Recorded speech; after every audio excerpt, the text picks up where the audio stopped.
Okay, Burlington Wine Club. Everybody's at the right place, right? Okay, so I think everybody knows me by now, but I noticed one or two new faces. So I'm Teresa, and I'm the club song. So if you have any wine questions or anything, aside from the questions tonight for Sherry and Saxe and from Karlos Estates, on an ongoing basis, you can ask me. Marilyn just mentioned, we are recording the session, but if you don't want to be in the session, please turn your video off and then you won't be.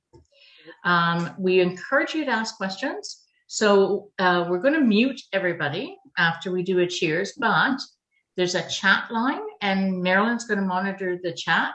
And so type your question in. And when we get a few questions, then we'll stop and ask the questions. Speaking of which, Marilyn is the co-host as always. And the other thing is there's a speaker mode and a gallery mode, and they're different views. So try the two, but for the most part, when the presentations are going on or when Sherry is talking, you probably want to be in speaker mode. Okay. So first things first, important things, bubbles. We have a sparkling Sauvignon Blanc Semillon. And it's funny, I've spent a little bit of time in Australia, so they talk about SBSs and SSBs. So I took advantage of that. So an SBS, for your information, is a Sauvignon Blanc Semillon. And an SSB is a Semillon Sauvignon Blanc. But this is it's a sparkling. And you've got your chips to go with it. And Sherry, do you want to tell us a little bit about this particular sparkling? Actually, first thing I'll do is say cheers. Cheers. Cheers. Cheers. Cheers. Cheers. Awesome. Welcome back. Cheers. Cheers. So, There's your tell us a little bit about my this. cue. Yep. All right. Well, thank you all, first of all, for inviting Saxe and I to join you tonight. It's a great honor to be part of the Burlington Wine Club. You're one of the larger wine clubs in Ontario, so it's always great to be invited to participate. So thank you. So big thank you to Teresa for hosting us. And so I'm really excited about this sparkling because I've wanted one for a very long time. And you guys are actually the first people to taste our sparkling. So if any of you like it and you want to share it on social media, please do so. And if you don't like it, stay away from social media. Stay the hell please. away from social media. But basically, we are not available in the LCBO. We only sell to private clients and high-end restaurants or restaurants that support local. And because of that, a lot of our clients like to give their guests an experience that they can't get just anywhere. So as a result, we're quite often invited to participate in a lot of corporate events and a lot of galas, a lot of fundraisers. And one of the first questions I always get asked is, oh, so can we get a sparkling as our reception wine? And then I'm inevitably always saying, no, because we don't make a sparkling. So this past harvest, when some of these grapes got offered to us through Derek Barnett, who's our winemaker, we jumped at the chance because I absolutely love sparkling. I love Cava, I love Prosecco, I love Champagne, and I love a dry sparkling. So we made this in a way that we like we want to make wines that we like, just in case they don't sell, we can drink them ourselves. Did you want to say anything about the sparkling? No, just about Derek Barnett, because one of the reasons why you see Karlos Estates plural is because we draw from the best vineyards we can find for whatever varietal we're looking at. And you don't find Semillon, you don't find Sauvignon Blanc in the county much, if at all.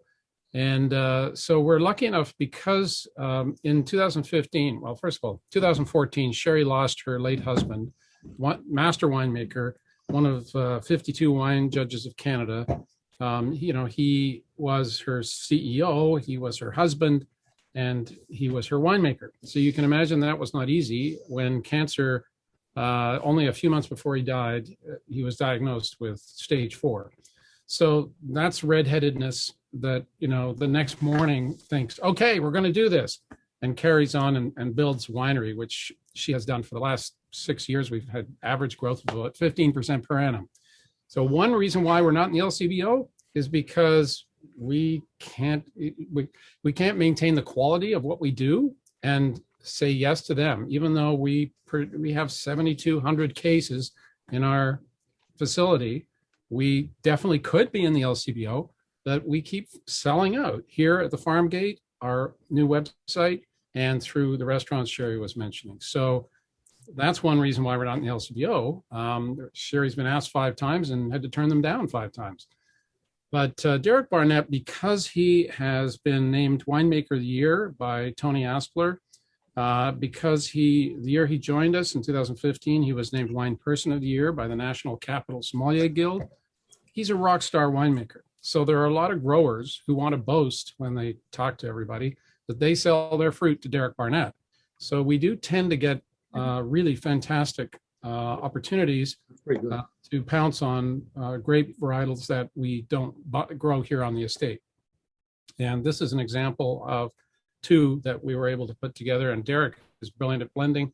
And I hope you enjoy it. It's kind of, to me, the best of both worlds. It's got, elevated, it's like to me, like a Crémant de Bourgogne, or specifically Crémant d'Alsace. It's like an Alsatian style sparkling wine. So it's really complex and interesting with lots of lifted aromatics in it.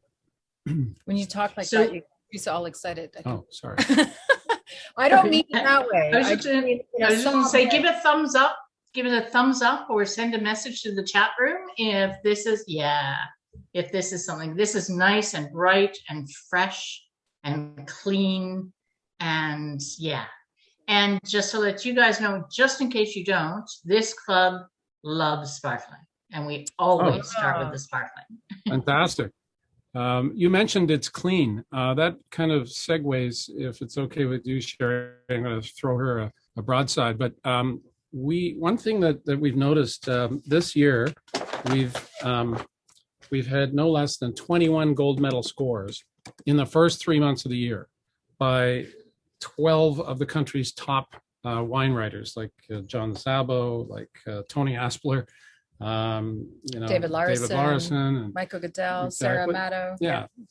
So we've had a tremendous a lot of accolades. And one thing that, if you read these reviews, that they have in common is they talk about how clean and fresh our fruit presents.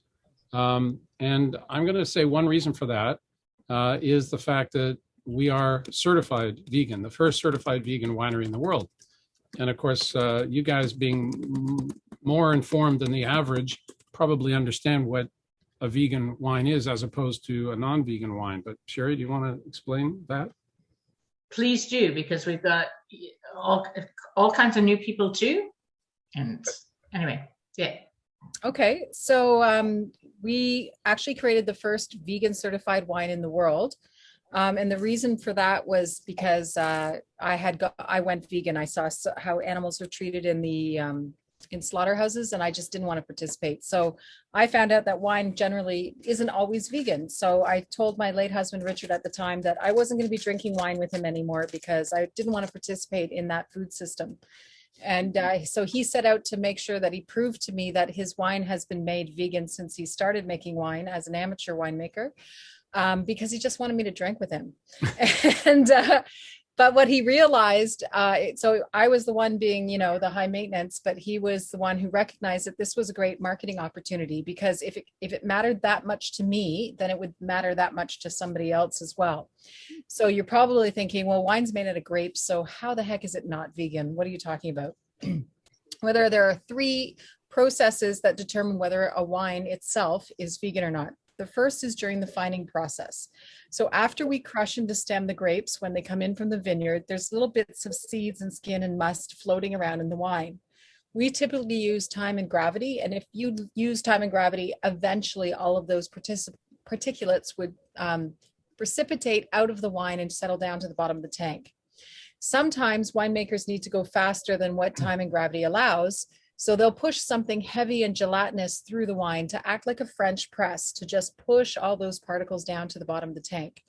So traditionally, winemakers have used things like isinglass, which is sturgeon fish swim bladders and scales, casein, which is powdered milk, egg whites, even things like ox blood or pig's blood, because it's a cheap byproduct of the slaughter industry. So for us, we use time and gravity. You'll notice a lot of our vintages are a little later, like the Pinot Gris is 2017. But if we ever do need to go faster, then we will put bentonite clay. And the great thing about bentonite clay is, besides the fact it's just of the earth, when it gets wet, it organizes itself after you mix it in. It organizes itself like a brick pattern, and it becomes a complete seal where it pushed so that no particles can get past it as it floats down through the wine.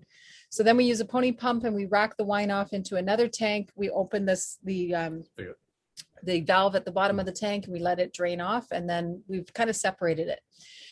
The next process is right before bottling, we do what we call bench trials. And that's for things like testing blend percentages if we're doing a blended wine. But a winemaker can also judge the wine and detect if there's any faults with the wine. Now, we have less erasers in our toolbox because we don't use any animal products to fix mistakes. So we have to go slower and more carefully to begin with to not make those mistakes in the first place. But a winemaker can also adjust the acids and the tannins in a wine, which is quite often done, especially in New World wines. So wines that usually have a screw cap are New World wines, and they're designed to taste the way the winemaker wanted them to taste on the day that they bottled as to the day that you open up that wine. And by the way, most people in Ontario drink their wine within 90 minutes of purchasing it. So that's why a lot of screw caps are considered okay for certain level wines, because they're not going to be in that bottle for very long. The reason we don't do that is because we make our wines in the old world fashion. All of the acids and tannins are left in place to give the wines the bones it needs to lay down in your cellar and age for 5, 10, 15, 25 years. And the reason for that is because, as you probably all know, as you let the wine age, it becomes smoother and it becomes more complex. It becomes softer on the palate, and it becomes a more beautiful expression of the terroir.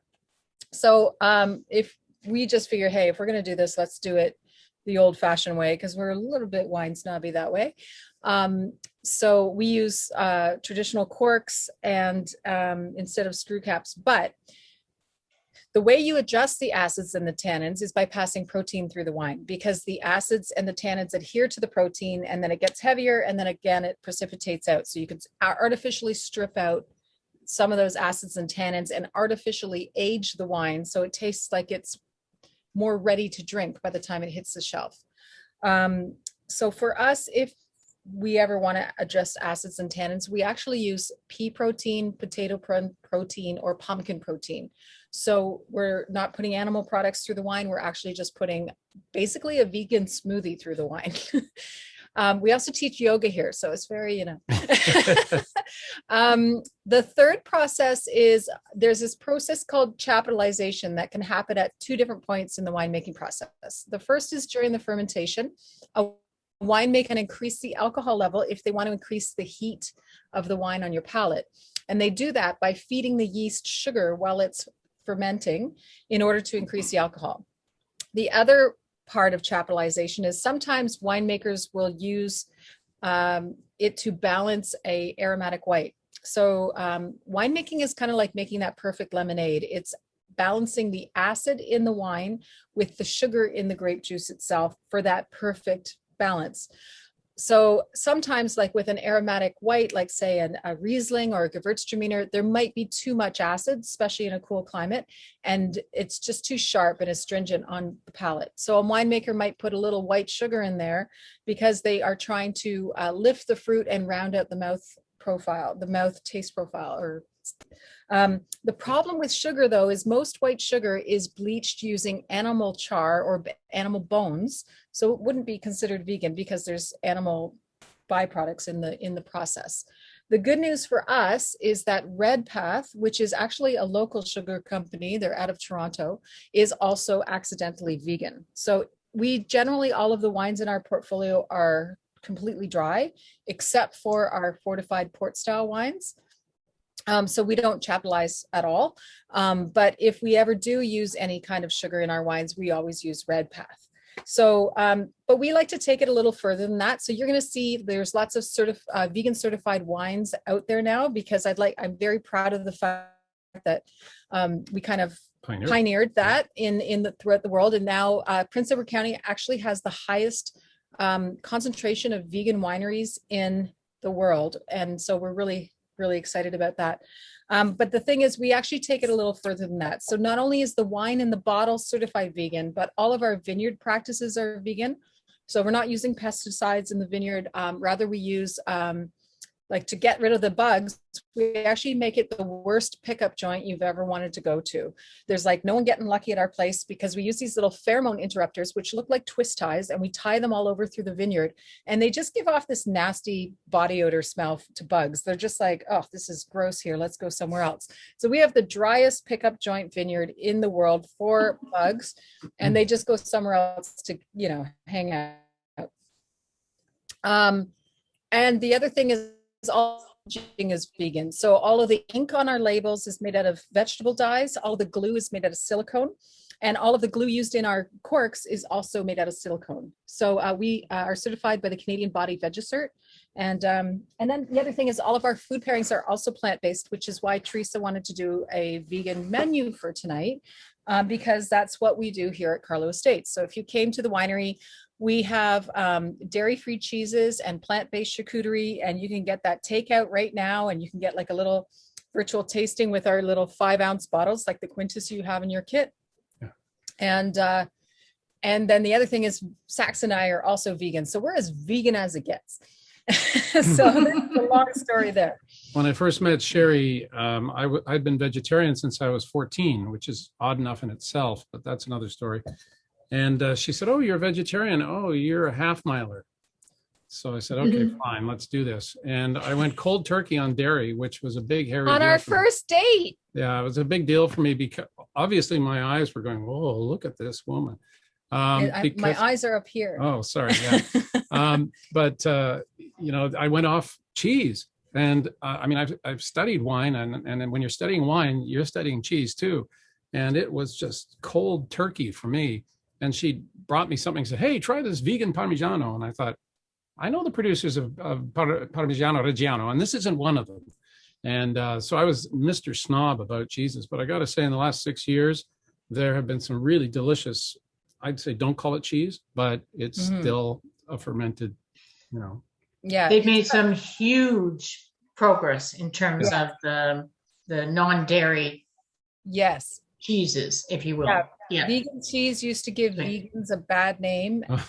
Vegans give vegans a bad name just by being militant. It's just the whole thing. But anyway, but the good news is we have been able to find 8 different local artisanal, whole food cheese producers, cheese with a Z, throughout Ontario. So we like to showcase what we curate our charcuterie so that it is kind of the best of what we've come across. And we found some really cool stuff. So you know what, I'm going to move on here, but when we have a cheese stuffed tomato, and would welcome your thoughts, not only talking about the wines, but also any of the cheeses, the 8 cheeses that you've come across. Okay. Sure. Yeah. Right. So I'm just going to back up to Burlington Wine Club business for a minute.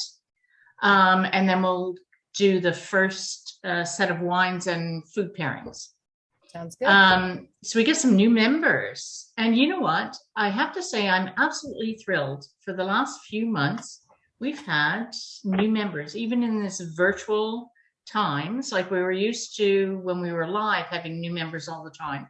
So I'm just, I'm really thrilled that some people have joined us. So Bruce, Andrew, and Heather, you know what? Awesome. Welcome. Love it that you're here.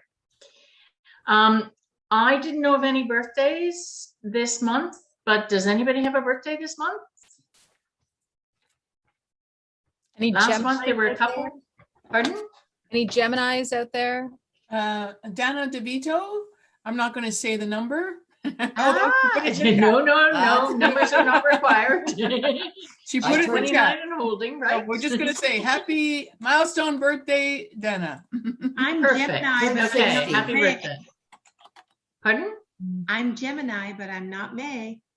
Not May, huh? Oh. Okay. All right. So next month, maybe. Correct. Okay. All right. Sue, do remind me if you're in there in the background. Okay. And recent events. Okay. So last month we had Creekside Estate Winery, and Nancy and the assistant winemaker, Yvonne, came. And I think we've sold out all of the wines that we had, and we took additional wines. And then the Build a Charcuterie Board. So hopefully you guys enjoyed that. A little bit different, a mid-month event. And if you ever want to do that again, let me know. But yeah, I don't know, seemed to be interesting. And coming up, oh my goodness, tacos and tequila with Chef Mike doing the food is postponed. So we have to be live for that one. We can't ship out tequila to everybody. And we'll have a small group. It will be live. The moment that we're able to have some small groups to do that, we will have tacos and tequila, and we'll have a tequila tasting. In June, we have Paragon Beverage, an assortment of international wines. So we have wines from all over Europe for next month. And of course, tonight we've got Karlos Estates and gourmet, hopefully gourmet plant-based foods. So that's it. And now, okay, so the first flight. So we've got Three Witches, Pinot Gris, and the Patio Reserve Rosé. And I'll just take a minute to talk about the food, and then I'm going to turn it back over to Sherry to talk in depth about the wines. Okay.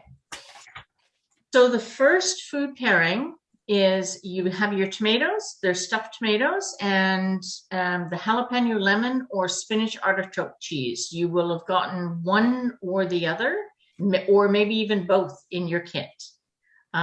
Yes, that's the one. So it's just, so these are some of the cheeses, the non-dairy cheeses that are coming out. They're just getting better and better and better.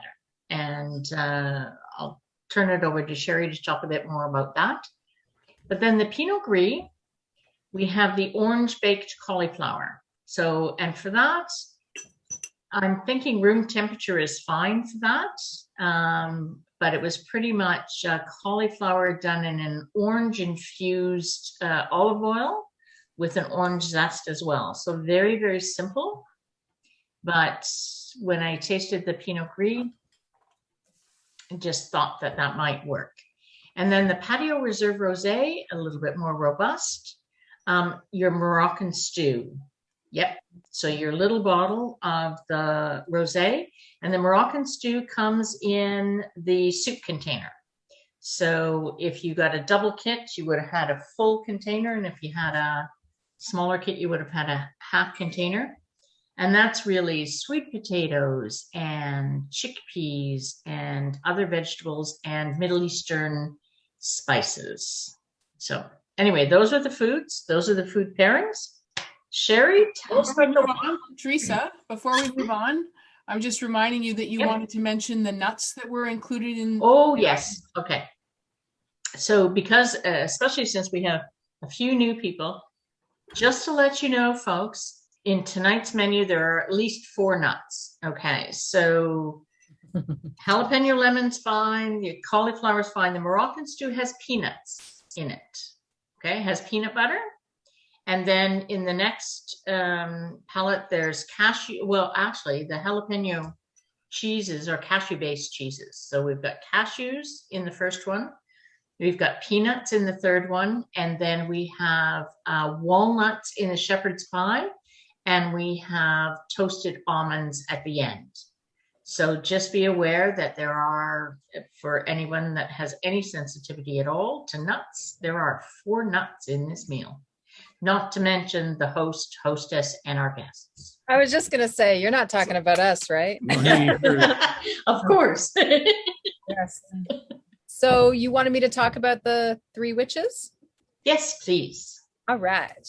So thank you for opening it for me, Saxe. So this is our three witches. This is what a full bottle looks like. So if you decide to order a bottle or you already have one, this is the whole 750 milliliter bottle. So it's called Three Witches because it's a intoxicating, bewitching blend of three grape varietals. So it's a Bordeaux blend with a twist because it's made again with Sauvignon Blanc, which is a green grape varietal that has lots of citrus and green grass herbaceousness to it. And then it's Semillon, which is a golden grape varietal that's very much like a Chardonnay. It's actually Bordeaux's answer to Burgundy's Chardonnay. It's very broad in the palate, very full-bodied white wine. And then the twist is we're actually using a German grape varietal. You may be familiar with Gewürztraminer, but we're doing it as a dry Gewürztraminer. So this is a dry wine. And I always like to say, because it's a blend of three wines, it's very versatile. So it's crisp enough for the patio. It's smooth enough for a cocktail party. So you don't actually have to eat food with it, but it is a dry wine. So it's great for dinner wine. So this is a really great house wine. And at $22 a bottle, we usually recommend it to clients if they're looking to do a case as a way of filling up the case, because it's a very crowd pleasing wine, and it's very versatile. So you can use it for all sorts of things. And it's also really good for forgotten birthdays or anniversaries or last minute dinner party guests. It's way easier to grab this out of your shelf, your wine cabinet, than it is to go running off to buy some wine somewhere in a panic. So a really great house wine to have on hand. So if I make comment, so one of the things that I have always found interesting about your wines is the unusual blends that you put together.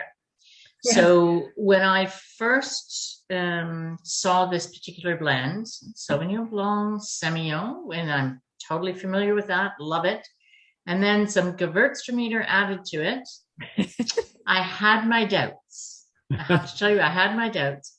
And Dale, he's on the call as well.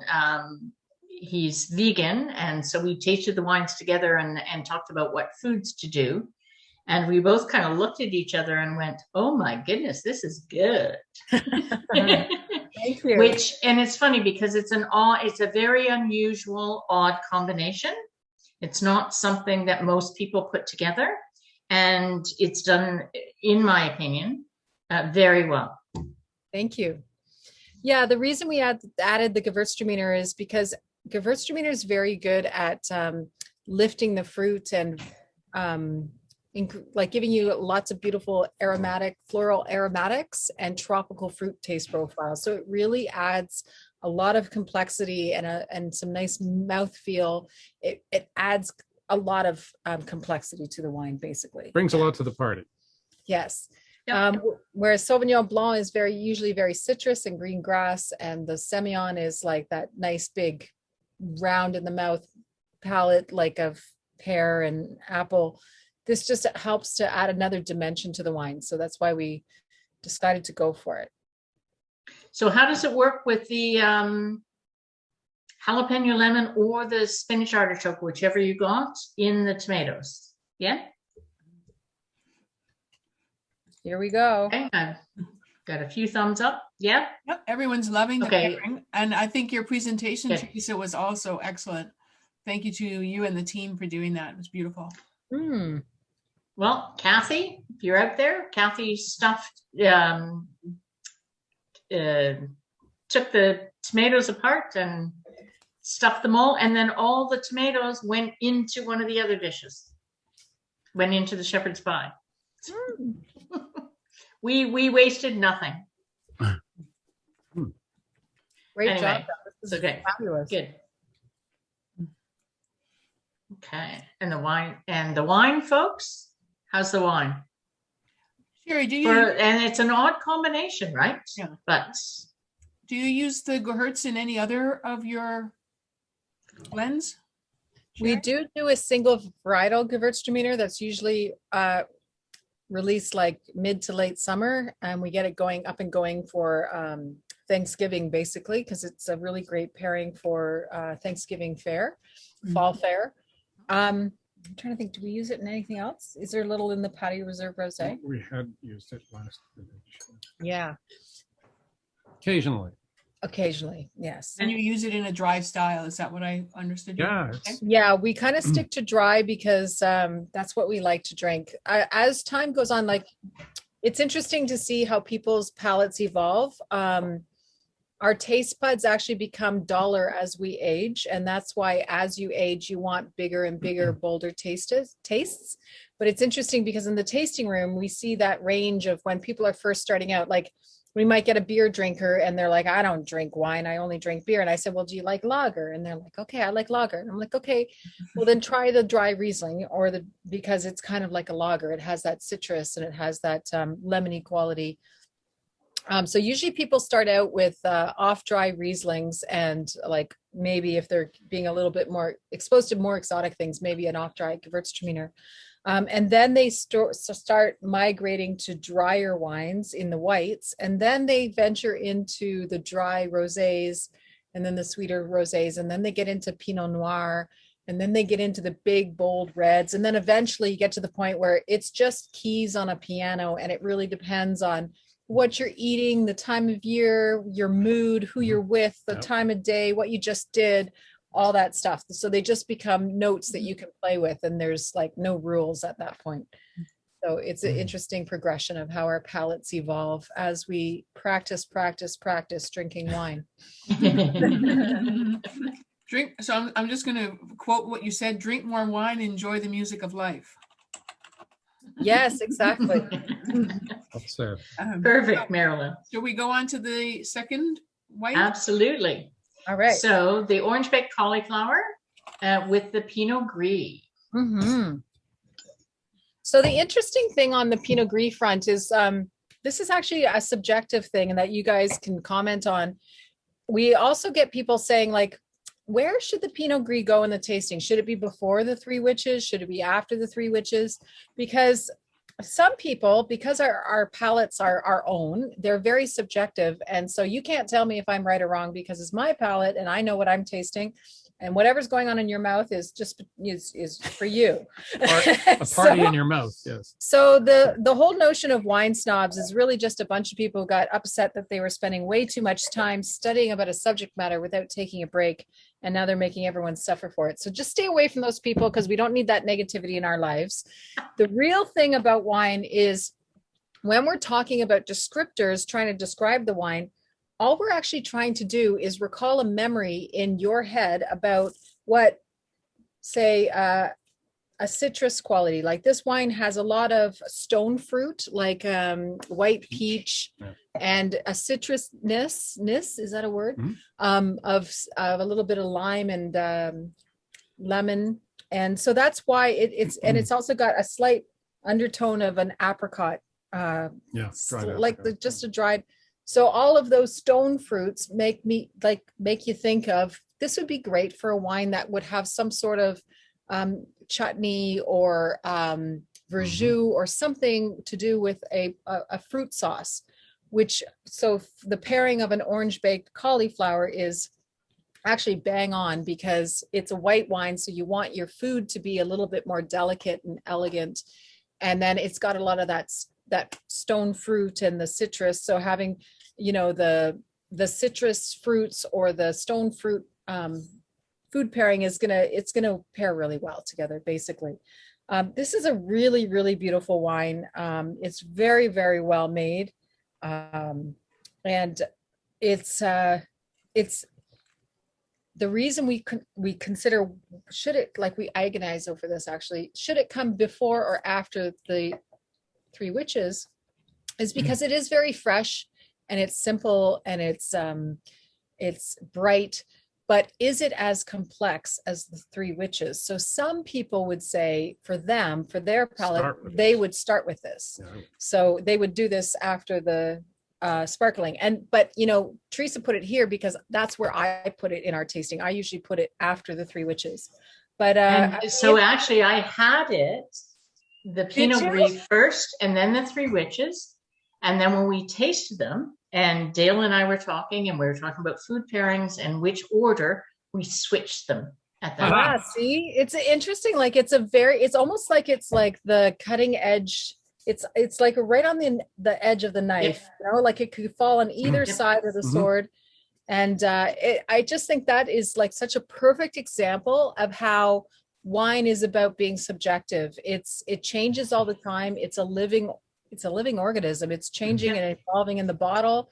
It changes depending on what the temperature is, what you're serving it with, who you're with, all that stuff. So it's just very subjective, which means that nobody's wrong. You can say whatever you want. Nobody can call you out on it. This one's particularly... And folks are just getting my judgment, hey, in order.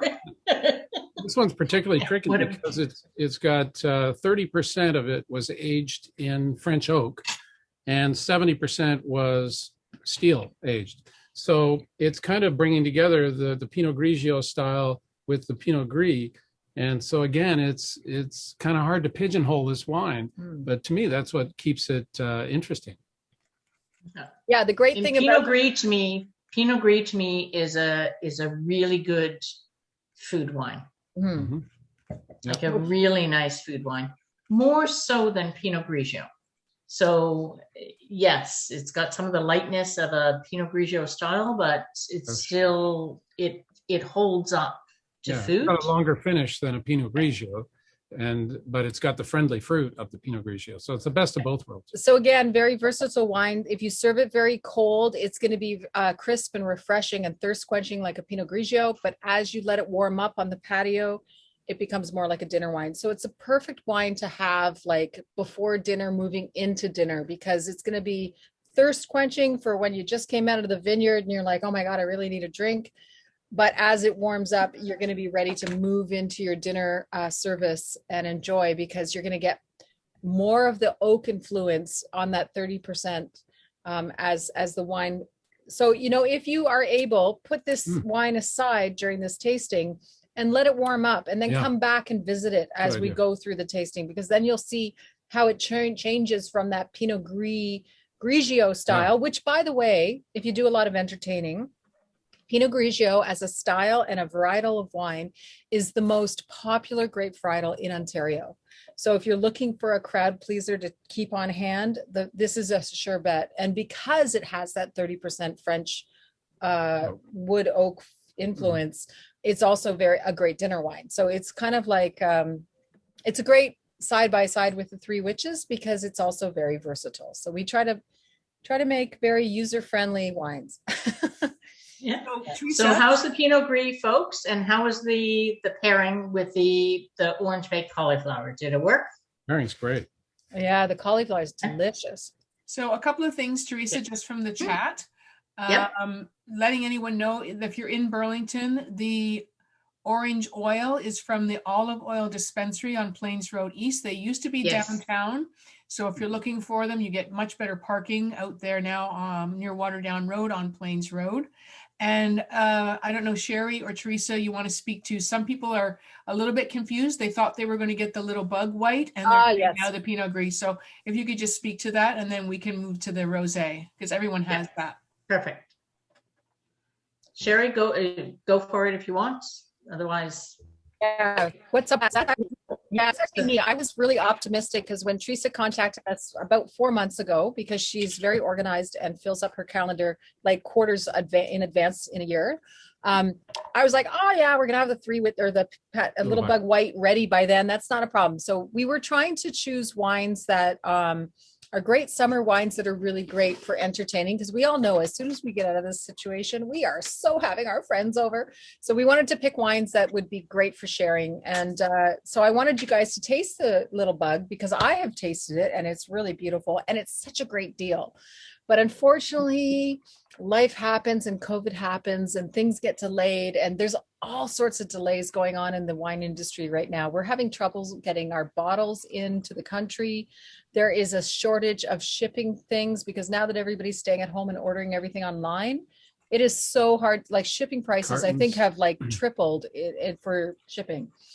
So because of that, there's been delays in the whole wine. That's also why our sparkling, our bubble isn't quite ready yet. There's just been delay after delay. So we're just used to delays now. And we've decided that no one's died and it's all good. So we're just going to roll with it. So as a result, we thought, well, what can we do?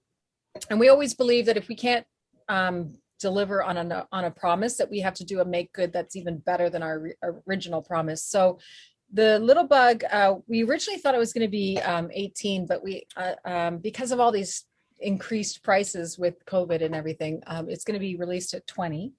But we wanted to give you an even better wine to say, I'm sorry for the fact that the little bug white is not ready yet as promised. So the Pinot Gris normally sells at 26. So it's a little bit of a slightly different snack bracket, but it's a wine that we're really, really proud of. And also, in order to apologize to you guys, we wanted to say that if you end up ordering 11 bottles of wine tonight, we will throw in a little bug white on your next order. So if you order some wines, and once the little bug comes out, we're going to let Teresa know. She's going to send you guys an email. And if you want to order 11 wines at that time, we'll fill in that extra hole in your case and give you a free little bug white, so we can deliver on our promise of letting you taste the little bug white. But in the meantime, I would say the Pinot Gris is awesome. It is, and it's lovely, and it's a good food wine. And hey, Thanks. we're all good. We're all good. So the next pairing Okay. is something that everybody has, which is the rosé in the small sample bottles and the Moroccan Stew. I must say I've already plowed through my Moroccan Stew and it was exceptional. So perhaps both of you could walk us through why this pairing and a little bit more about the wine. So you know what? I'll start with the pairing because I talk for a very short time. you don't talk as much as I do. And then it's all yours, right? Guilty as charged. No, you know what? So I really liked the Patio Reserve Rosé, and it had some body to it. It had some depth to it. And Moroccan Stew is one of my go-to recipes, but it's substantial. So, and it's got some good spice to it, like not hot, but some spice. And so I thought, the rosé and the stew hold up to each other, was my thought. Yummy. That's it. That almost reminds me of like going down the path of like a really good chili, but with a slightly exotic flavor to it. So delicious. So I'm so glad you like the Patio Reserve Rosé. You guys are actually the very first people. There's a typo on this label. We had a little production miscommunication, and the label that's on here is actually the label that's supposed to go on a different wine. It's actually the vintage here is the 2020. So the 2019 is officially sold out, but the liquid in this bottle is the 2020.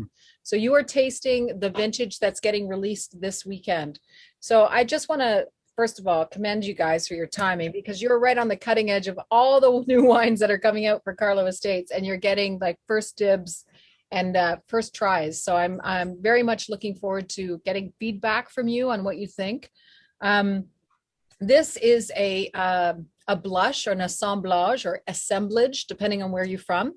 There are 3 different ways to make a rosé. So you can do the traditional method, which is having a little bit of skin contact. Rosés have traditionally been made out of wines like Pinot Noirs or Gamay, where when the grapes come in from the vineyard and we crush and stem them, the juice is clear like water. And it's when it has contact with the skin that it gets a little bit of color extraction. And they do very, very short skin contact on rosés traditionally. So it might be on the skins from anywhere from like an hour to maybe 48 hours at the tops. And it gives the wine that little bit of a rosé color. So that's like the traditional way. We're doing, which amongst wine snobs is kind of considered the cheating way, which is considered, it's called a blush or an assemblage, where you're taking a white wine and you're taking a red wine and you're blending them together. So this is probably somewhere around 95% Semillon again. So it's that answer to a Chardonnay. It's a very big, broad mouthfeel wine. And then the red is our estate grown Malbec. We have the only Malbec in Prince Edward County, and we are just about to release our Malbec. And that's actually another deal we have for you guys. Teresa has arranged so many things for you. She is like a shark when she negotiates. I just want you all to know she's like so looking after your best interests. If you order 11 bottles tonight, we're going to throw in one of our new releases. And one of our new releases is the Malbec. It's what, $39 a bottle? Yeah. We're just going to give that to you for free if you decide to order 11 bottles, because we know like we're all at our wits' end and we need a little sunshine. So we're just going to spread some love with you guys. But in the meantime, this is really a unique wine because it's the only Malbec in Prince Edward County making up this blush. By the way, the third way of making wine is what's called a teinturier. And a teinturier means stain.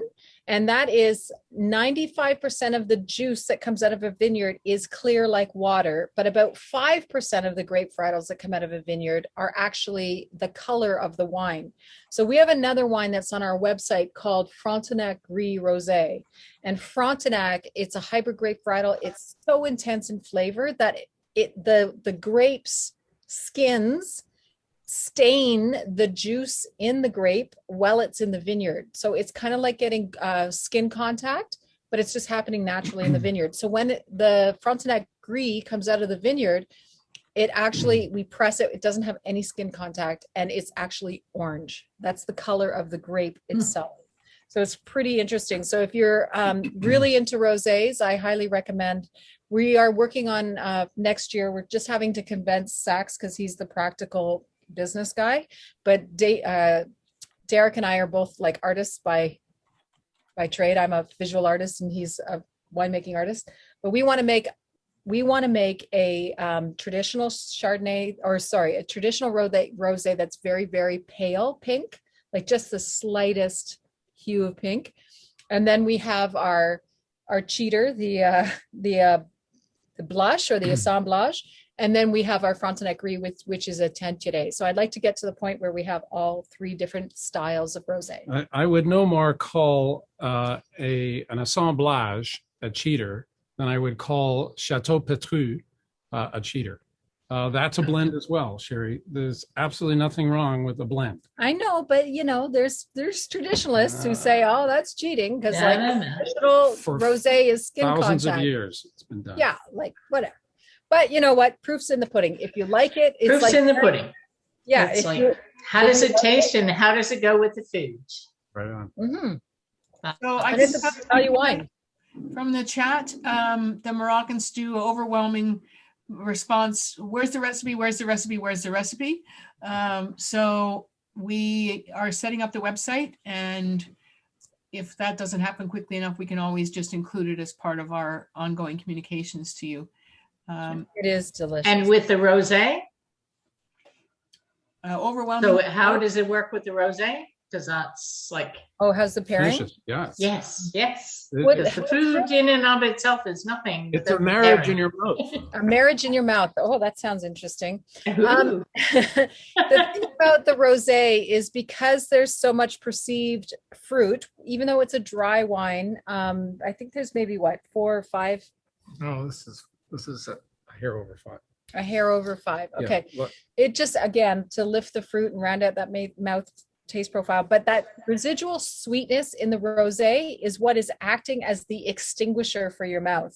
So we've actually got wine stewards who were selling this last year as their personal portable extinguisher, fire extinguisher, because it's a really great pairing for anything spicy. Wasabi peas. So Thai food, Chinese, jerk, Cajun, barbecue, anything with heat, the residual sugar coats your palate and extinguishes the burning. So the next time that you're eating spicy food, and by the way, we all know that spicy food increases your metabolism. So by my math, if I'm drinking rosé and pairing it with my spicy food, I'm losing weight. So that's good. Losing sweat. Yeah. So anytime you're eating food that's too spicy, forget the water, forgo the glass of milk, don't bother with the bread, too many carbs. Just open a bottle of a really fruity rosé, and it will coat your palate and extinguish that heat. So that's why it's such a great pairing. It is a great pairing. It makes it calms down the spiciness so you can taste all the layers of flavor, and it also makes the wine perceived sweetness calm down as well. So it just works together really, really well. Yeah. Excellent. There is a direct question for Sherry before we move on to reds. It's a two-part question. The first is the blend in the Little Bug White. And then the second part is you've offered some very generous buy 11, get one free. So would a person buy 22 bottles in order to get one Little Bug and one Malbec? I think I see the answer there. Just help us clarify that. So first, what is the blend in the Little Bug White? And then help us clarify your very generous offers so that we can take advantage of that. So the Little Bug White is a very strange wine. It's we like to do our bonfire wines or Wednesday wines with a lot of experimentation. So it's Vidal, a dry Vidal with Geisenheim, which is a grape varietal. It's a German hybrid grape varietal that has a lot of citrus and aromatics to it, kind of like a Riesling, kind of in that genre-ish. So it's a I almost get like rosemary on it. It's a very refreshing citrus herbaceous wine. So so that's that on the Little Bug. And then the deal is if you order 11 bottles tonight, you're going to get one of our new releases, and you can petition us for which one you want, but I'll tell you about the 3 new releases we're just rushing to get up on the website. One is the Malbec, which is the only Malbec in Prince Edward County. It's much more, it's not like a Chilean Malbec because we're not a hot climate. This is like more like a French Cahors Malbec, the way they made Malbec like back in the 1800s. That's $39. We also have the only 1 acre commercial planting of Carmenere, which is the 6th and final grape varietal out of Bordeaux in our vineyard. People thought we were crazy when we planted it, but that's the way we roll, I guess. We're very experimental. And the reason for that is because my late husband, Richard Carlo, was making wine as an amateur winemaker since his like early 20s. And he had entered so many wine competitions that he actually, over the years, won so many medals. He became, every time you win a medal, you get a certain number designation, and that accumulates over a lifetime. And then eventually you get the designation of master winemaker. So he was like, okay, I know I can win awards. And I used to say, I'm like very ego driven. I always want to be first and win. I'd say, come on, like make some stuff that's going to win. He's like, I can make that stuff that's going to win if you want to win. But he was more interested in, at this point in his career, in experimentation and pushing the boundaries and trying to prove what Ontario's terroir could really do. So he was always doing unusual things, either making traditional grape varietals in unusual ways or taking unusual grape varietals and treating them with the respect to make them in traditional old world styles. So he kind of set the bar for us. And now I'm just doing what he taught me to do. And you know what? This is a perfect segue and intro into the red flights. Perfect. Yes. Okay. So we have 3 reds, 3 really exciting reds, actually. And so I'll spend like 10 seconds on the food pairings and then leave it to you to talk to the wines again.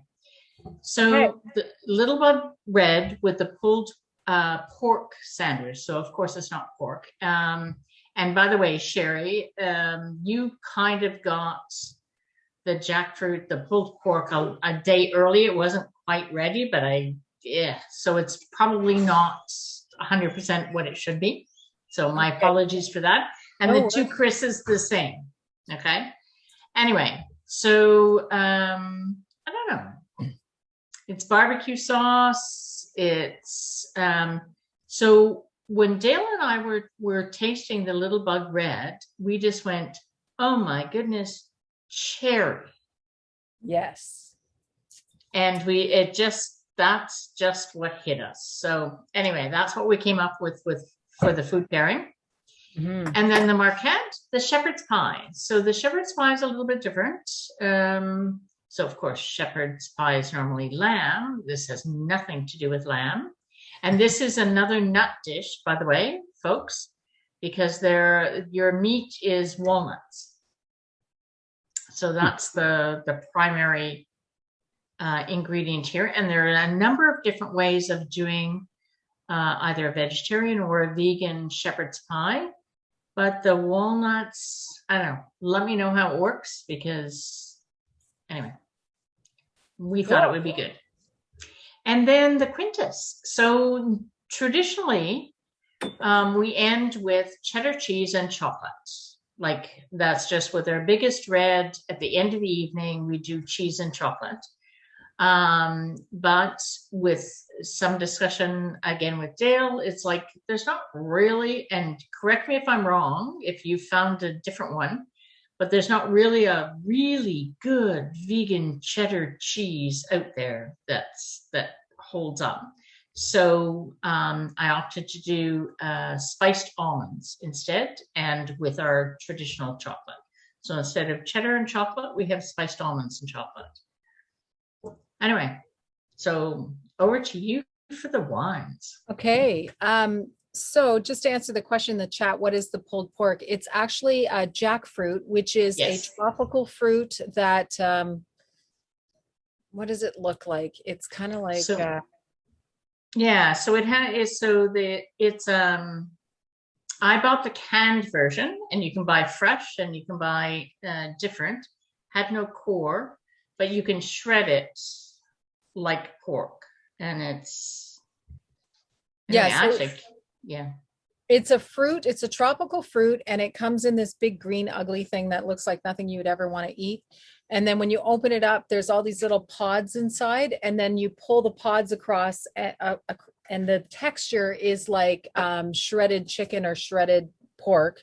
And then basically it's mild like chicken is, where that you can put it into any kind of marinade and it takes on that flavor, which is why it's such a great offering for a plant-based pulled pork.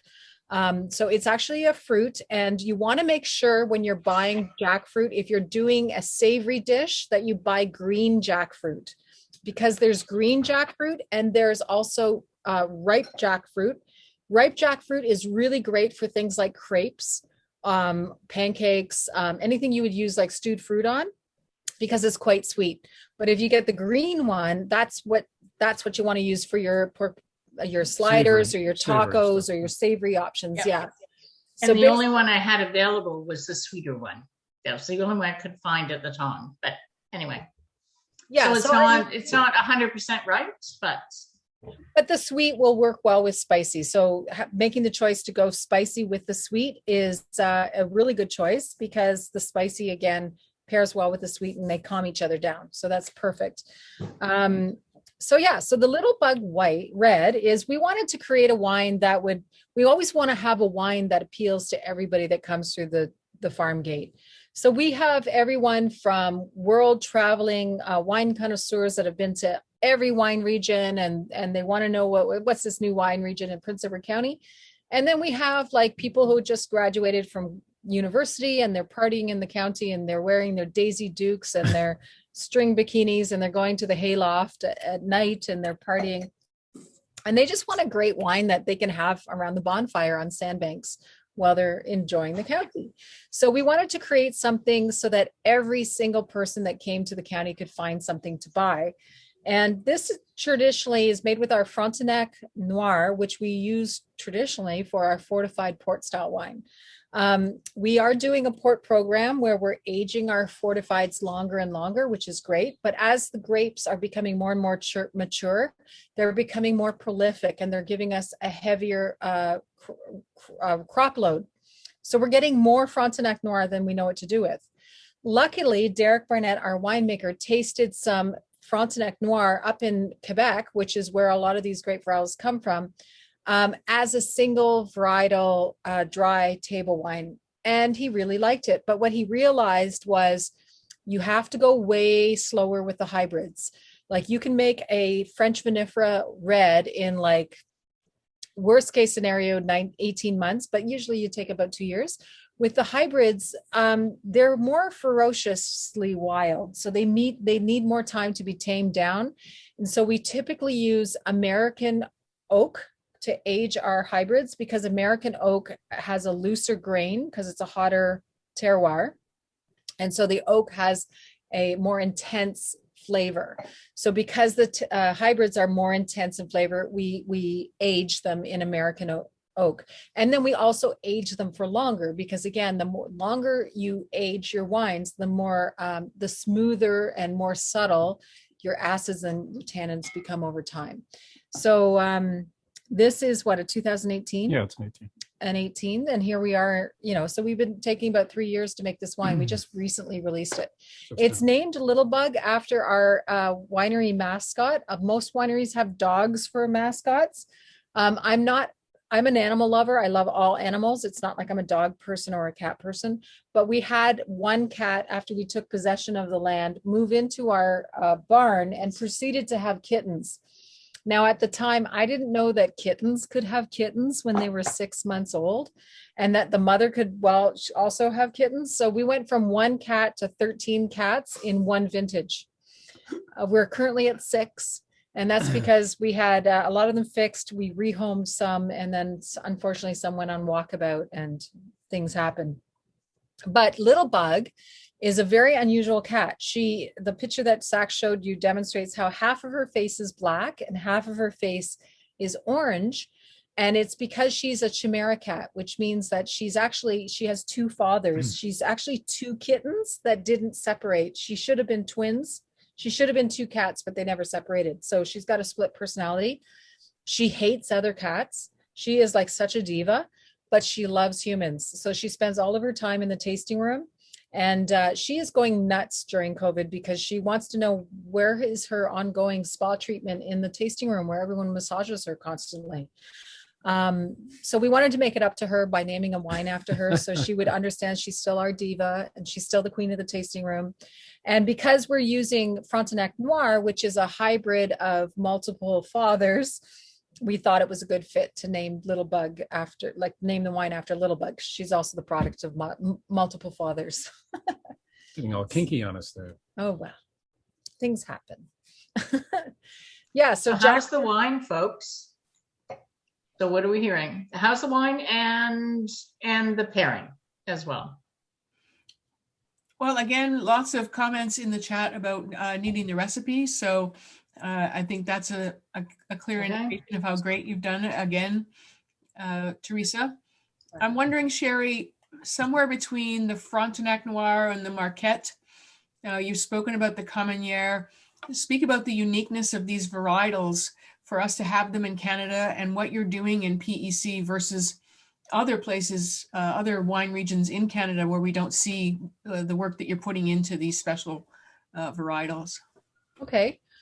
So Carmenere is back in the late 1800s. There was a plural.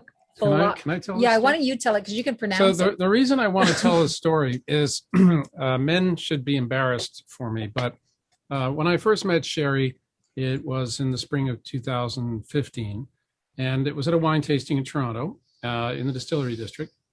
And eventually I managed to, because she was being very professional and doing her 1 ounce pours, I thought she's working, we're not going to chat now. So I brought her 8 dark chocolate fleur de sel caramels from Soma, my favorite chocolatier in that area.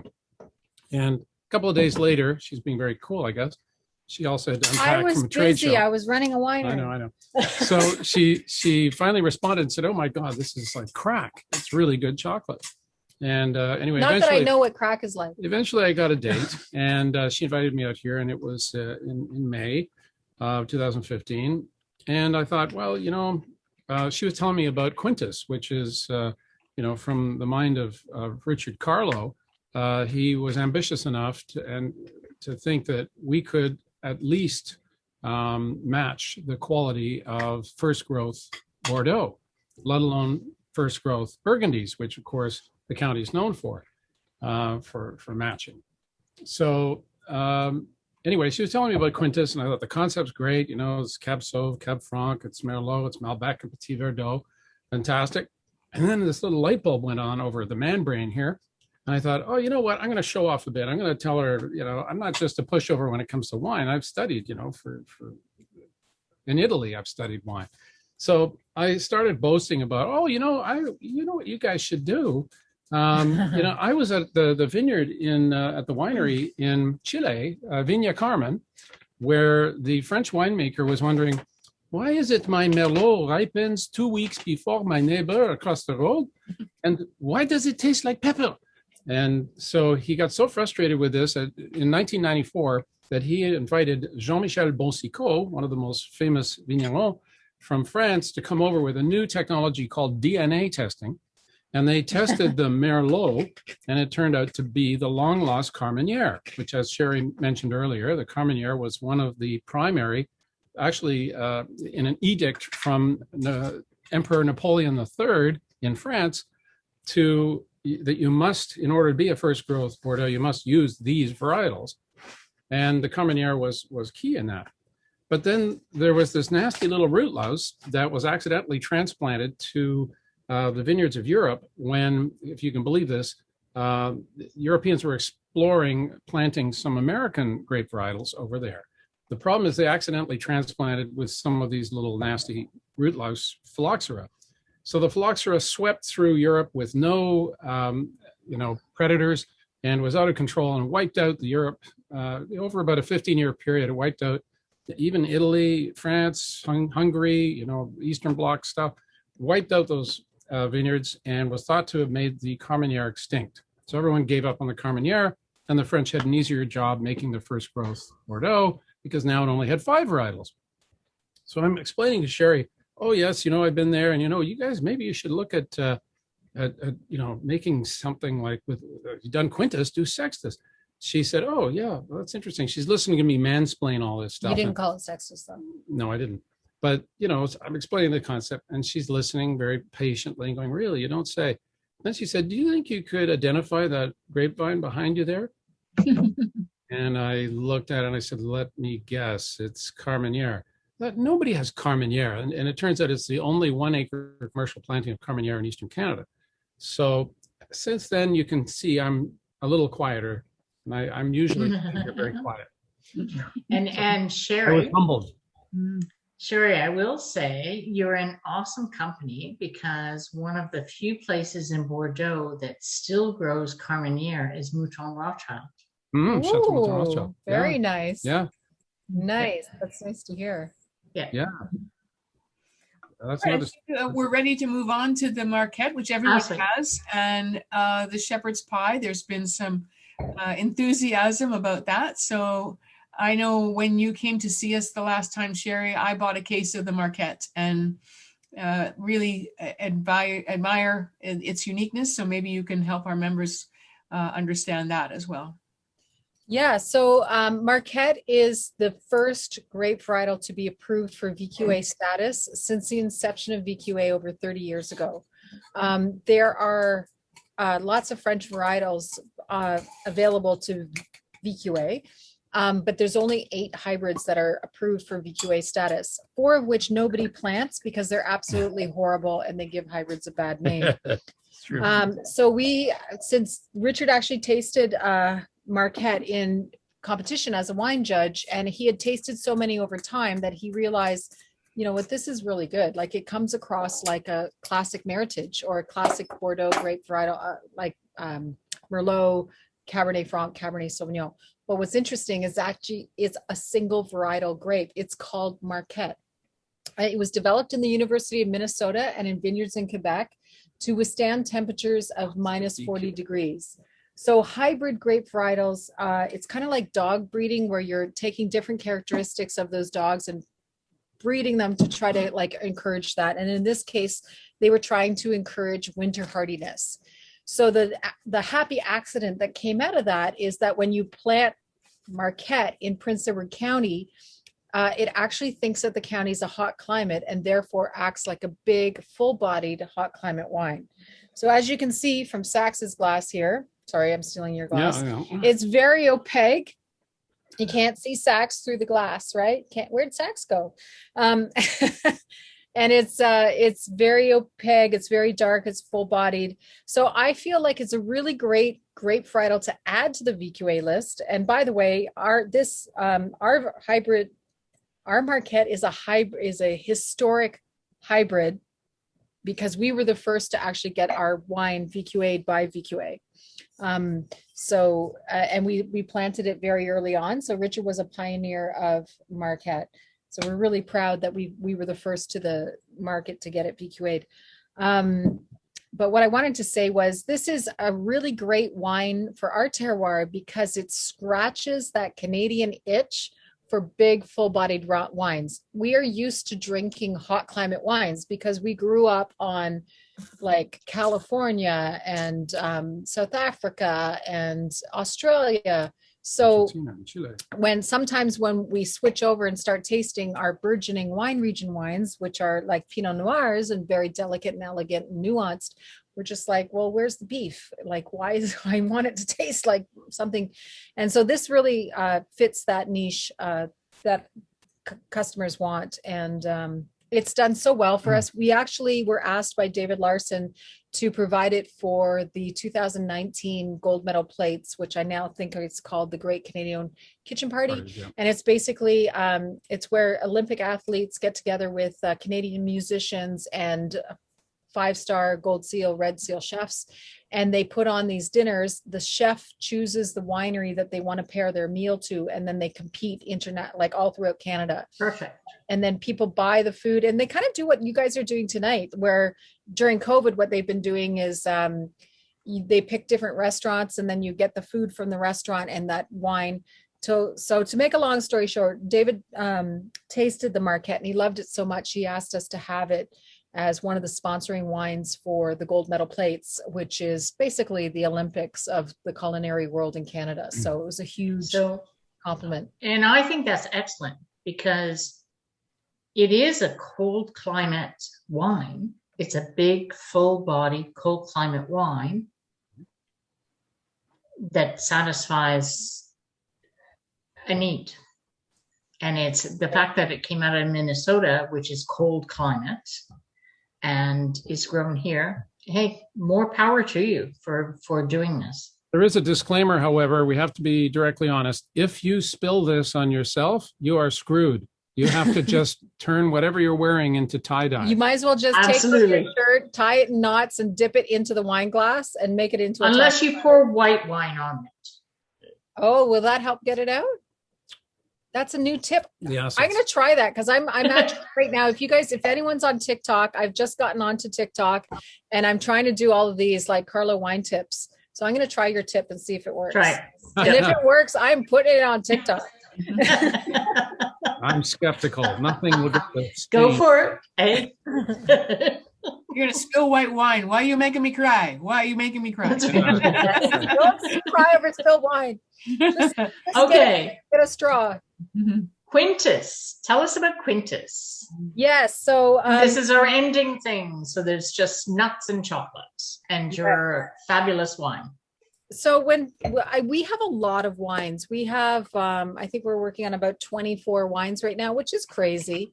But again, it's because the winemakers ended up having to take direction from an artist. So now it's all these artists going nuts. And thank God Saxe is here. He's keeping us on the rails. I'm not keeping you on the rails at all. I think I'm out of the way because 21 gold medal scores. I'm not in your way. Okay. But the thing is, when Teresa and I were talking about what wines do we want to showcase, we wanted to come up with wines. We knew we were just going to be coming out of COVID. And so we knew there was going to be lots of entertaining. And so we wanted to find wines that are great house wines for entertaining. But I also said, but hey, wait a minute, you guys are a wine club. So you guys actually know a lot about wine. Yeah. So I want an opportunity to really show off one of our best wines to you. And so we were trying to make sure that we hit a certain price point for the pack, but I wanted to sneak in some of our premium wines. So the reason we did the 5-ounce bottle was because this wine is actually $66 a bottle. And that might sound expensive, but when you realize that this is made in the way that you make wines from Bordeaux, Saxe was like, are you kidding me? Do you know that most Bordeaux first growth 5 Bordeaux blend wines, they usually start at like $300 and they go up to like much more. They go up from there. So $66 for something like this is actually a really good deal. So I just wanted to like let you guys taste it, because this is my go-to when we are like, okay, we've had a rough day. What are we going to have? Let's get takeout. What wine do you want? I'm always like, I want the Quintus. So one reason why you don't see a 5 blend very often is it's really hard to do. It's hard to get, fire on all cylinders in terms of the quality of the harvest, for one thing. It isn't easy. And that's why, interestingly, the French have not gone back to adding Carmenere into the first grows. They're going, my life is hard enough. Don't make it harder.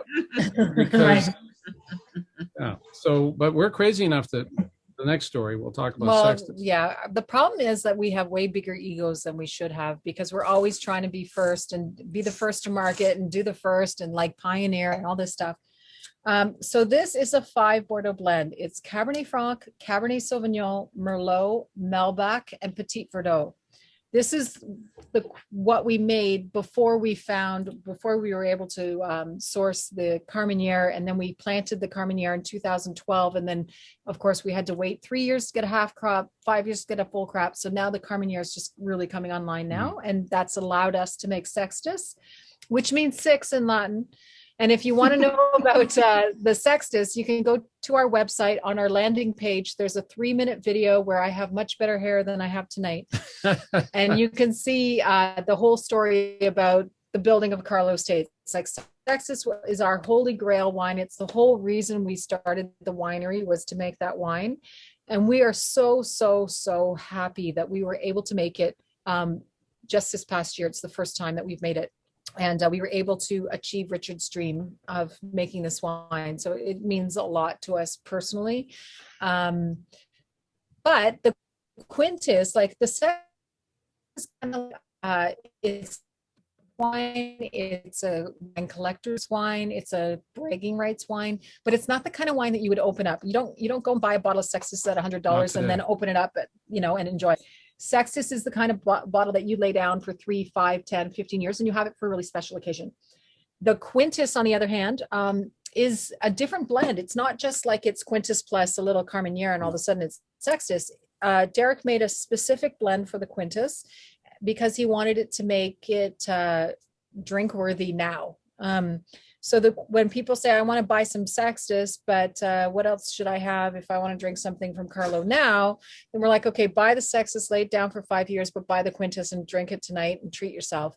So this is my guilty pleasure go-to wine. If there are 3 wines, if you ask me, it's really hard to pick your favorite child, but if you were to ask me to pick 3, okay, out of our 24, I would say our estate Chardonnay, which we're getting very close to selling out on, and our estate Pinot Noir, because A, the county's known for Chardonnays and Pinot Noirs, and B, those 2 wines were named on Wine Align's Best of the Best of Ontario list. We are the only winery to have 2 wines on the list. And then I would say my next is the Quintus. It's just, it's a beautiful wine. Like, it's just, whenever you're having a bad day or you're overly stressed, like, just open that, taste that. Everything's going to be so beautiful. Yeah, the mandate to Derek Barnett was make Sextus the way you would make it, without thinking practical things like, is it friendly enough to be drunk today? So it's more long-term. It's a really special occasion. I had an incident 2 days ago where somebody who owns a winery in Prince Edward County came by and said, we just got some great news and we want to celebrate and I want to get some Sextus. And I said, oh, that's great. Well, when are you planning to drink it? And she said, oh, tonight. I said, no, you're not. No. She said, what? No, I can sell you that wine if you're going to drink it tonight. And she was, was quite funny about it. Eventually she got some Quintus to drink tonight, but then to lay down the Sextus. Sextus will, it is cradle robbing if you do open it now. But there's only 1,000 bottles and we're already 60% sold out. So if you do want to try the Sextus, you got to get it while you can. But don't drink it right away. That would really make me mad. Yeah. Okay. So the Quintus. So we're coming to the end of our time. I can't believe it. It's gone. It's just flown by. It's almost 9. Oh my goodness. Oh my goodness. So the Quintus. 5 to 10 minutes. So folks, like, nice, huh?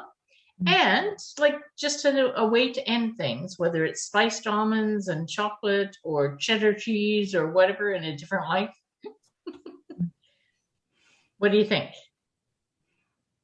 Well, I'll say from the chat, overwhelming support for a fabulous evening. Thank you to everyone on the call, and of course, Teresa, for your leadership. Just letting you know, folks, everyone in their kit received the Marquette, which is on the website at $36, and the Sextus, get it while it's hot, on the website at $100. Sherry, help us to understand the pain that we're feeling from the patio rosé being sold out. How do we negotiate that? So the good news is the wine, the Patio Reserve Rosé that you tasted tonight is the new release that we're actually going to be releasing this weekend. So we have sold out of the 2019. We really believe in just-in-time delivery. We usually believe in like having a couple of months overlay, but like the Patio Reserve Rosé is so popular, it sold like 3 months faster than we expected because we thought it would sell out, but we would have the 2020, waiting. We usually don't release the next vintage until the vintage before it sells out. But now we have a little gap because it sold faster than we expected. But the good news is it's been bottled. It's been resting in bottle for a couple of weeks now. And we actually just picked up some hold me over labels today. It's going to take us 3 weeks to get our real labels. But the good news is that we can sell it as of this weekend. So it's not going to be on the website, but you guys can order it. How are we going to do that? So you know what? So at the end of this, we always put out an order form for wines. So let's talk before we develop the order form and figure out what wines to put on there. Yeah, so basically give people opportunities. Yeah, if you guys do the order form and you just put the 2020 Patio Reserve Rosé, you guys will have first dibs on that. I mean, we do have a lot, so don't expect you're going to sell us out. But it's just fun to know that you're the first people who have the first opportunity to buy that wine because it hasn't officially been released. It's going to be officially released tomorrow. I agree with Teresa. So before we send out the order form, we'll slide it by you to make sure that we've got the numbers and everything right. There's no sense of urgency here. Just one more thing, Sherry, in the kit, you very generously included some coupons and also a map of PEC. So tell us, wave your magic wand and tell us when we can come see you and what that looks like. Okay, so according to this is a complimentary tasting ticket, first of all, and this is good for you to bring as many people. Back in the day before COVID, we would say, hey, you can bring a Greyhound bus full of people. So if Teresa said, I'm going to show up with the whole club and we're going to bring 57 people out to the county, and she presented me this card, I would give everyone on the bus the first round on us. So we do complimentary tasting. When we get back out of COVID, we usually have a little food pairing, but right now during COVID, we're not allowed to do that. But right now we are opened. We are considered an essential service for stress relief. So you can come to us now if we weren't on stay-at-home lockdown, and you could buy virtual tasting kits. So the little 5-ounce bottle that you got the Quintus in is the size of bottles that we're using for our tasting kits. You can do self-guided kits like our Quickie, which is 3 wines, our white wine lovers, our red wine lovers, or you can go online and buy some of our Zoom virtual tastings, which is the Bargain Hunter, which is our best value wines, or our Connoisseur, which are our higher end wines. But this kit, according to answering your question, according to the Hastings Prince Edward County Health Unit, they are predicting that we will be at 50% population immunization for the first shot by June 14th. And at that point, they're going to allow us to pour for 4 people at a table outside. So if you want to make a tasting appointment with us, I highly recommend you book something ahead of time through our website under tours. And then as of early July, like let's say around the 10th or the 4th or something in there, they're predicting that we'll be at 70% first shot immunization and 20% second shot immunization. And at that point, they're going to allow us to have 25 people outside privately, which means that we as a hospitality company, because we do stricter COVID observances and protocols, will be allowed to have 100 people outside and 6 people at a table. So if you bring this card, you can bring 5 people you really like, and we will give everyone in your group their first round of tastings on us. The map is really great because it tells you different wineries to go to, other attractions throughout the county. So it's basically places to stay, things to do, and places to eat and things like that. So it's a great tool to use if you're planning your trip to Prince Edward County. What else? Sherry, the only thing I'll add to that is within the club, we have a tour organizer, Danielle, which of course we've not been able to utilize for this all of COVID, but the moment that things open up a little bit more, you guys she's going to kick in. She'll be, yeah. We would love that. Yeah. And it's great. Even if you come out for a day trip, because you could, come out early and go to a sparkling house to start yourself off, and go to maybe you go to 3 or 4 wineries, you throw in a brewery, stop somewhere for food along the way. And then you stop at North Beach and go for a swim before you come back. And you could do it as a day trip. It's quite doable. Well, the drive time for me was well under 3 hours from dropping that stuff in Marilyn's garage. So, okay. I might argue that you were well weighted down and your aerodynamics were with you. You were so low to the ground, you had no wind resistance. My car was pretty full, I have to admit. Okay. I think I'm just going to move on, and then we can come back and chat some more. Sherry and Saxe, thank you so much. The wines are awesome. You guys are great. We always love to have you here. Volunteers, of course, Marilyn, my right-hand person, co-host, whatever. Food and wine kits. So we did 50 food and wine kits over the last couple of days. Kathy, Lorraine, Carl, Anne, Marilyn, a whole bunch of people just come and do this. Wine buyers. So we have some wines left over from the 2 cases that we bought, and they have more wines and more offers. So let us know what you want, and we'll put together an order form. And if you want some wines, go for it. Next month, Nancy Kennedy, Paragon Beverages, international wines again. So European wines as opposed to Canadian wines. That will be it. Okay. I'm going to do this. Thank you. It was a wonderful evening.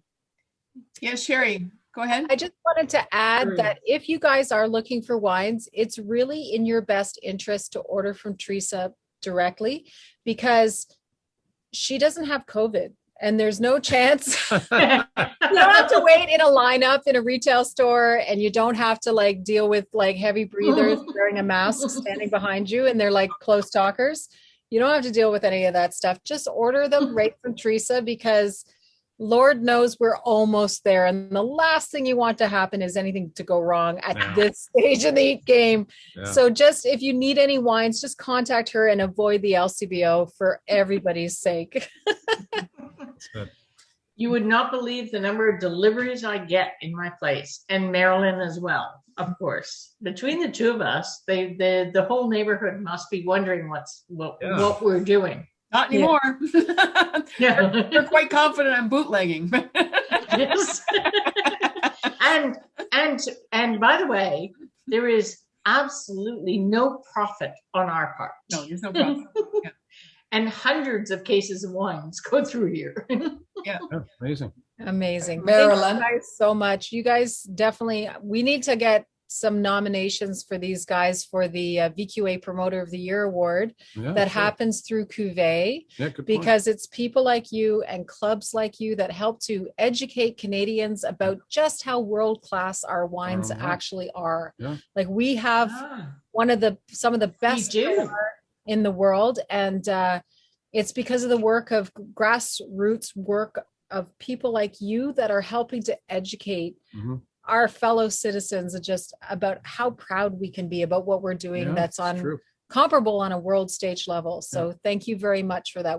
I thank you on behalf of the entire Canadian wine industry. So thank you. Well said, Sherry. That's awesome. No. Here, I here. heard my name. I don't know. Well, thank you, but Someone was I asking also said, a question. ah, that's on me. Someone asked a question. But thank you. I Don't know. start Okay. crying.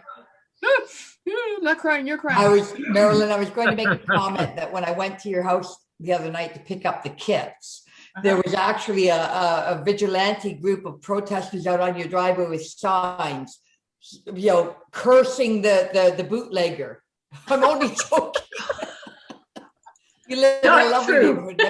Everybody was cheerful and friendly. You know, I just had to say it. sometimes my mother drinks. What can I tell you? It's a problem. We've known it for years.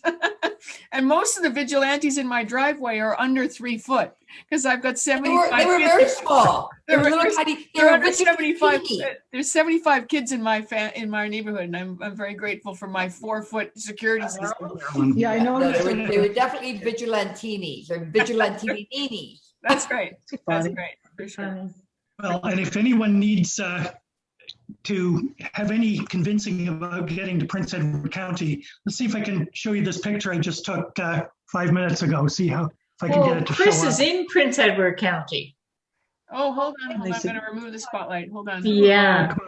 Where are you? A little Oh, closer, Chris, a little Yeah. closer. Oh, wow. Oh my goodness, A little beautiful. closer. A little closer to the camera. Oh, Come Anything closer. closer? You're like disintegrating with sparks. awesome. I think Yeah. you can email her. Transporter. Teleporter. Yeah. Transporter. We're just going to believe you. It's Awesome. It's beautiful. So, and Sherry, he was at your winery earlier today. yes, we And were. took that's them right. his food kit, Your right? Your winery is absolutely a beautiful outing. Your wines are delicious, and you're so welcoming. It's just Yeah, it's it a was lovely. really a lovely And we experience. walked and took our picture on the little On the bridge. bridge and yeah. Well, thanks, guys, for the endorsement. That's really nice of you. Yeah, no. Yeah. And I'm glad you out got here to on meet Fry Road. Spencer, our assistant winemaker in the vineyard. You got to meet Yes, Spencer. that's right. Yes. He was Yeah, out we there did. cracking the whip with our vineyard team. We actually have been using our wine stewards because we can't get our temporary foreign workers into work they come from Thailand normally. We can't get them into the Yeah. city. This No, is the second COVID. year we haven't been able to Oh, get them into geez. the country. So we're like, hey, university students, this is kind of like tree planting only with wine. So Oh, Right, right, yes. Oh my yes. goodness. So it's great because we've been using our wine stewards, our summer university students, and it's been really great because it's teaching them about wine, so they have a more authentic Yeah. reference point to And talk the to Wellington people. Dukes hockey team. Yeah, too. we also use the Wellington. Oh, Dukes. wow. Oh, good Yeah. stuff. That's good stuff. Yeah, so it's been great. Like such a great community. Taking a trip out I to hadn't heard of any. beautiful. Beautiful. It's a beautiful I'll spot. talk to you later. I was just going to say, I hadn't heard of any vineyard workers coming from Thailand before. That's Oh, yeah. interesting. I love them. Yeah, they are the absolute best. We have tried people from all over the world, but what we love about the Thai people is they have such beautiful, soft souls. They're the most humble and they're all Buddhists. The Theravada Buddhists. Yes. They're very much believe in karma. Yeah. So they really put their soul, Their heart and into soul. What you do, it will come back in another life. Yes. Yeah, but on top of that, every 16-year-old Thai citizen has to join the army there for a year. So then they have to go study with monks up in Well, that's the other way around. Yeah, they Yep. live as ascetic, like with the monks first. So they and have then a go year to of the being a military. monk, and then they have a year of being a soldier. So they So have unusual. the most incredible Interesting. work ethic you have ever seen Oh, in yeah. your life. It's unbelievable. And they shame us all. Like if we see a crew from Thailand in the vineyard and they were up against like a crew of Canadians, It's just, Oh, it's no. shameful. It's shameful. But what's Yeah. really cool is their work ethic is like, they're very methodical and on the clock. Like they are on site 10 minutes before they're supposed to start. They work and it's like they're doing like Ashtanga yoga all day long through the vineyard. And they're just consistent. Like they don't try to go fast. They just go, it's like knitting for them. Or Yep, something. yep, which is perfect. Yeah. And That's what you want. They stop for lunch. They put they stop for right at 5 or actually right at 6. And then they put their work things down right in the vineyard where they stopped. And they don't say, okay, I'm just going to finish this row and then I'll work, another half hour. They don't do that. They just stop exactly where they are, but they do it consistently over and over and over and over again. And they are 3 times faster than any other worker we've ever had in the vineyard. And this was not paid for by the government of Thailand. And we have gone No, interesting. Yeah. So sorry, I do tend to talk a lot, especially when I drink wine. So it's your own fault. Oh no, you're not your talking fault. about It's wine. not your You're fault. not It's drinking there. wine. It's there. So Teresa, Anyway, if I might awesome. suggest, if this, were the real world, we'd be scrambling to gather up the glassware because we needed to. Yes, it's true. Burlington- The evening is ended, so Official thank part. you all for being here and staying safe in your own home, enjoying more than you might have enjoyed in the Burlington Art Gallery. We really appreciate your support. We're not closing the Zoom if you want to stay and socialize. Yep. This is, I think, the conclusion of the formal portion. Thank you, Prince Edward County and Karlos, Sherry, Saxe. Always Thank lovely you. to see awesome. You're littler than I remember, but that's Thank you. See you again. Teresa and Marilyn. Wonderful. Thank you. Thank See you you so guys. much. Have a great night. See you everyone. again. Cheers. Bye-bye. Okay. Bye. Bye-bye.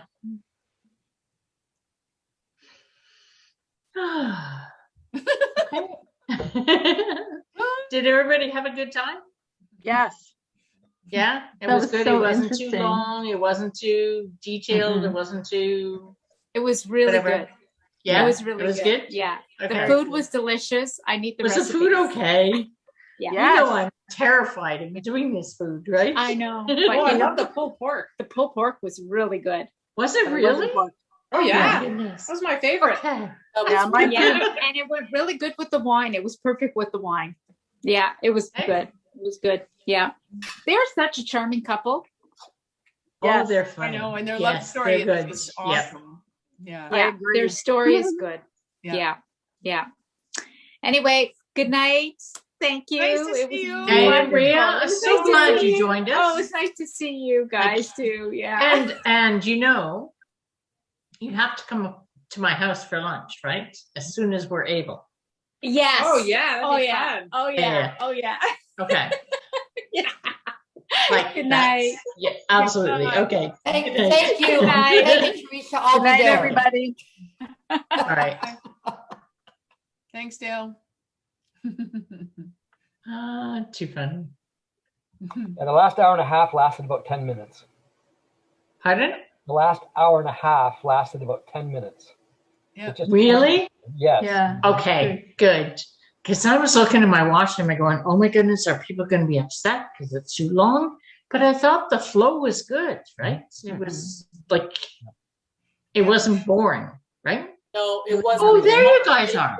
We didn't, you must have come in late. We didn't, Aaron and, Yeah. Bob. Yeah. Yeah.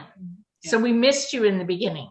Yes. We were Yeah. actually waiting for you. 7:30 because Timmy wouldn't fall asleep. And I was So, super. you know what? I would encourage you to tell all your friends about what this is, because the people that are not joining us are telling us, oh my God, it's just another Zoom call. Oh my God, I don't want to sit there and not be.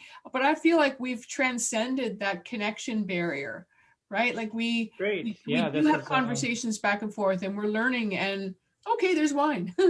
So, you know, the fact that we've added new members in this new space is a testament to your referrals and support of the club, and it can only get better. This is the best of everything that we can do right now, and I think it's awesome. And thank you so much, Dale, for your contribution to the menu. People are, the goal was, oh my God, we don't want it to taste like vegan, I had nothing to do with it. Honestly, I didn't. No, that's You were not true. We spent 3 hours sitting there on Sunday afternoon, tasting the wines and discussing the foods. Yeah. Never underestimate was- the power of yeah. inspiration. Yeah. That's my mantra. If I can't do, let me just inspire. Okay, it sounds like nagging, but okay, we'll call it inspiring. Yeah. In my world, it's nagging. But no, you were very instrumental. Monique and Dale were instrumental in guiding Teresa's vision, and I think it came across on the plate. So great. Now that's why it felt like 10 minutes. When you have time flies when you're having fun. Not so much in a pandemic. It's good to have 2 vegans in the crowd. It's always. We appreciate everything you do to Okay. put these events together. It's a lot of Yeah. work. So just wanted to say, Teresa, that I also wanted to thank you for the recommendation of Charcuterie Me in Burlington. I did get a board from them for Mother's Day for Erin, and it was beautiful. It was amazing. Awesome. And yep, she really enjoyed it. Loved as it. did the mother-in-law. Good. So Yeah. So It was- we Oh, need, I'm glad. You know, recommend, and you know what? everybody else It's trying just it all out. about it's all about local businesses, right? mhm. So That's we need to ask a question about my background. And this is actually, so Sherry said, oh, we should have put backgrounds from the winery. And I went, oh my God, we should have put backgrounds from the winery.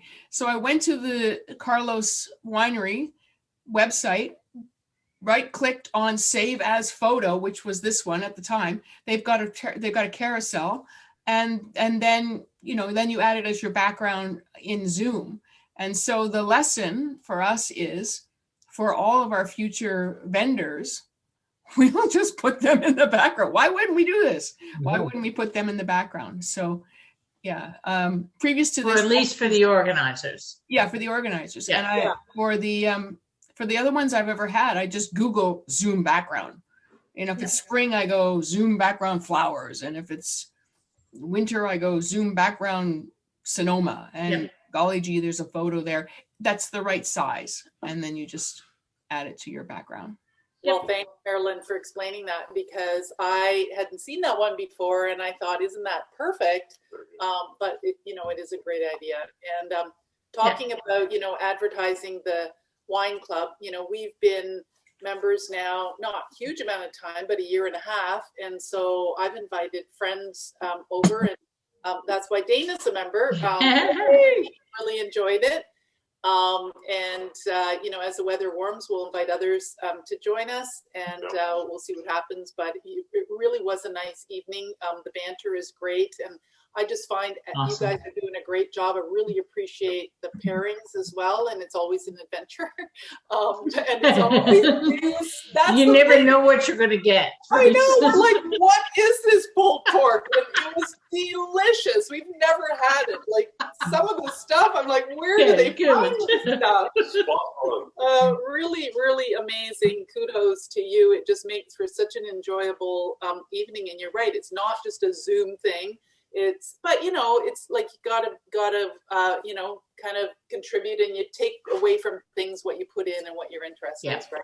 Yeah, absolutely. And I actually, I was talking earlier today, I'm astounded at the awesome people that are part of that have joined us, that are still here, and that are helping each other in different ways, and are just friendly, and it's I love it. Mm-hmm. Well, I have told a number of people at my work. I work in downtown Hamilton, YWCA, and people haven't heard of it, but people are interested. I'll invite them to join as well, but I just tell them, because I know there are wine clubs that hadn't operated through the COVID, friends who were in London, and so they hadn't done it. So it takes a bit of an extra effort, like a lot of extra effort, to keep going. And I remember when we first started with the Zoom, it was a little bit less smooth than it is now. It wasn't. Yeah, we didn't have our act together quite. It's hard, right? You have to change. But we tried. Everyone tried. People showed up, and you tried, and so now it's like, wow, it's really superb. Really, ready for the winter snowstorm. Yeah, really great. Yeah. And I think did, the wineries and the agents like it. Yeah. Like Yeah. they want to come, right? Right. Which is huge. Yeah. Well, I mean, the proof is that 80 to 100 people would come to a physical event. We had 55 tonight. That's amazing. So yeah, it's there. Yeah. There's a value there, and thank you for all you do to recommend. So I think it's awesome. Anyway, whatever. All right, I have to jump off. I think I hear a chef calling. So stay well, and we'll get the recording and an order form together for you in the next couple of days. Yeah. Awesome. Thank you very much, Marilyn. Thank you, Marilyn. As always. Bye for now. Thank you, guys.